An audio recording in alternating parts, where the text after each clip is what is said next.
welcome to our very first relationship Minisode of the Wavelength. In each episode, we're going to be tackling your biggest questions about relationships in the digital age as posed by our clients and you. I am your host, Dr. Sarah Adler, clinical psychologist, Stanford professor, and entrepreneur. And today we have our head of coaching and VP of operations at Wave, Megan Murk, to discuss all of the questions. And just to frame this a little bit, the reason that we wanted to start doing these Wavelength minisodes is actually coming from you. We have more downloads and listeners than we thought we were going to get, which is incredibly exciting. And what we have found people are asking us questions that are mirroring the questions that we're actually getting from our very real coaching clients. And so we decided to address some of these questions through these minisodes. So we're going to be bringing these in between our larger episodes as well. So this is our first try. So welcome, Megan. Thank you. I'm excited to get to do this. It's really fun to get to bridge the questions, right, from two sides, the ones that are coming in through the podcast and then the ones that we hear a lot in coaching sessions as well. Amazing. So tell me a little bit about why are we talking about breakups? What are we seeing? What are you seeing in the folks who are coming in, and why are breakups such a big deal? I think that's a great place to start. So I think we all know breakups can suck, right? Whether you're on the receiving end or you're the initiator, they're generally not fun. And I think that there's in a normal way, a lot of emotions that go through that. There's a lot of decision making, potentially decision fatigue, right? Around what should I do? What should I not do? There's a lot of ways that we question things. We may question ourselves. We may question past experiences. We may have doubts, right? We may kind of swing into some, kind of all or nothing thinking about our future based on some of these things. And I think that a lot of the, what we've seen with some of the clients we've had come in is they're kind of fresh off this breakup experience, right? Again, whether they are the initiator or the receiver, they're fresh off of it. It's raw. It is hard. There's a lot that's in there, and there's a lot of discomfort, right, that comes in those moments. And so we're getting some of these unique questions, some of which can be very direct, right, in terms of what they're actually asking about. But part of what we know is that there's so many things that go into that experience of a breakup, and that it's very like multifaceted and nuanced like that. I think it's also very unique to the person. And right. When we sort of think about why a breakup, because there are some people who seem to manage breakup. It's always loss. There's always pain, but there's some people who really suffer with breakups, any kind of breakup. And there are some people who seem to have more skills or support or emotion regulation to be able to like manage it as a normal part of life. And I think that that's really interesting. And I'm curious about what are the things that you're hearing when our clients are coming in and they want to focus on breakups? Like what are the main questions that you hear? So maybe those are the ones we can focus on discussing today. Yeah.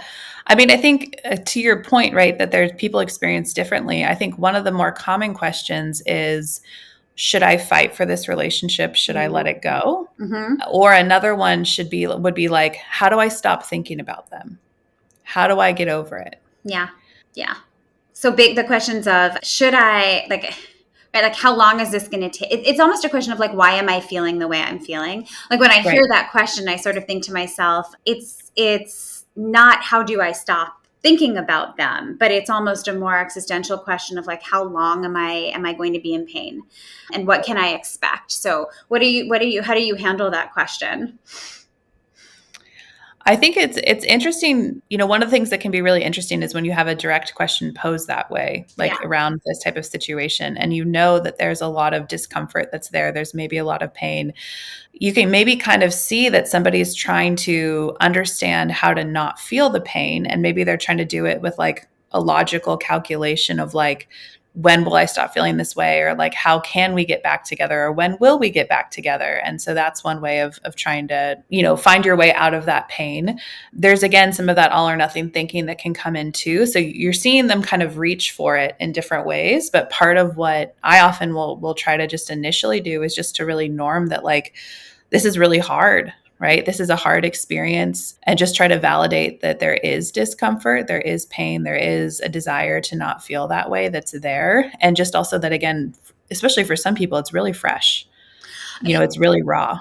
Yeah. And you're supposed to feel loss. You're Right. supposed to feel pain. And I love that idea. I think that I think in my work I tend to do the same, which is when I get questions that feel like that feel very concrete, like they want to sort of, it is a black and white way of thinking about the world. They want answers. And what that sort of signals to me is, wow, there is a marked intolerance of the uncertainty of how long the pain will last, and then sort of a very normal human response to avoid pain. And so helping the client really sit in the discomfort and trying to reframe the pain, I love that as a normal part of the experience. Is like, if you had someone in your life that was filling a need for you, or filling an interpersonal, just being a part of your life, and then suddenly they're gone, there is loss associated with that. There is a normal, natural grieving process associated with that. So instead of judging your pain, trying to avoid your pain, push your pain away, accepting your pain and figuring out how you're going to relate to your pain and interact with your pain, experience your pain, while not losing focus on the other things in your life that feel really important, is that reframe, I think. Yeah. Right. Like, how do you care for yourself while, time doesn't stop? Life moves on. You have deadlines, you have exams, you have, these other maybe milestone events that are planned for yourself or other people. We know time doesn't stop. So how do we help to honor how you're feeling and take care of yourself while, like, it's a both and, right? While these other things are happening. That's right. How do you balance that? And oftentimes I think that it's the avoidance, the trying to get out of the pain, which is the wrong agenda. It's like the patient Right. is like, help me, or the client is coming in and saying like, help me feel better now, which is like something we get all the time, not just around relationships, but it feels like it's especially. And then we're kind of saying, no, actually, like, you got to go through the grieving process, feel the pain, sit in the pain. Let's figure out how to do that. And at the same time, we can focus on other things that we value. I think, like, what I find is where that gets really, really tricky is we could talk about attachment styles. We could talk about object relations theory. We could talk about early formative relationships. But I do actually think that the intensity of the emotion that people feel, and the people who really actually sort of get very panicked or terrified at that loss, do sort of fit a really kind of an interesting phenotype, where it really does feel like life and death for them when a relationship ends. Yeah. Right. And I think that with that too, right, that part of what's hard is that it can come from all sides. It can come from friendships, right? It can come from romantic relationships. It can come from any of these other types of things as well. And so I think romantic breakups, especially if you're of a younger age, it's probably a first. It might be a first time that you're experiencing this. But part of what is also kind of known as you get older is that, again, you'll probably experience this in a friendship at some point. You'll probably experience this more than once in a romantic situation. And so there is kind of the first nature of it also that I think is really hard, while there's also the larger understanding that how we can help with coping through this can be applied to other situations in the future too. Yeah. But to the person, like, this is the only biggest problem in this moment. That makes a ton of sense. What do you think of? I feel like there are a lot of strategies that people come in with, again, usually to kind of facilitate this avoidance paradigm of like, I don't want to feel bad. Like, I'm going to like wipe out my Instagram account and delete all of the shared photos, or I want to like erase every shred of them so I never actually have to like interact. What do you think of some of those strategies? Yeah, I think it's interesting because there's common ones that people will try to do, but they're also sometimes trying to monitor their ex and see what their ex is doing. Like, why haven't they deleted the photo? Right? Why am I still there? What does that mean? Right? It's almost like this inner investigator kind of wants to come out to try to, again, like, solution, or try to figure out a math equation for what this all means. But I think that, yeah, I heard a lot about, kind of going cold turkey on something like that, deleting all the socials, like all of those things. People will often we'll talk about distracting themselves. Like, I'll try to watch a movie, I'll try to listen to music, I'll just pour into work right now. And then also sometimes, like, it's more complicated for some people when you have kids together, right? You have this need to continue to see each other, and you also are shifting the way that you have access to somebody as well, and they have access to you, right? So all of those things. But yeah, I think it's very common to try to just stuff it down, not think about it, get over it by erasing it and kind of like leapfrogging this grief stage rather than kind of, journeying through it. Yeah, it's true. We're not just talking about folks that are single and don't share kids. Breakups are incredibly intense and incredibly complicated when you have other ties that are sort of holding you and forcing you to interact with each other. Then it gets to a whole nother level of complexity. That's interesting. What are other things that you're hearing from our clients about their biggest pain points? They're trying to not think about them, right? Which is code for like not feel, right? Just like you mentioned. It's also a thought around like, if somebody feels like they contributed to the breakup decision some way, like how do I make peace with what I did, right? Whether that's like cheating, whether that's, lie, whether that's something else. It's like there's a felt sense of causing it that is discomfortable, uncomfortable too. And then also I think that there's like, again, that fight to like try to get it back. Like, what if this, like, and also I should say along with that, like, why don't they want to be with me? Like, why would they rather be alone, or why would they want to be with somebody else? Right. And so then I think it turns into that internal audit of like, why am I undesirable? Right. Right. Yeah. Especially for some clients I've had where they've been together for a very long time.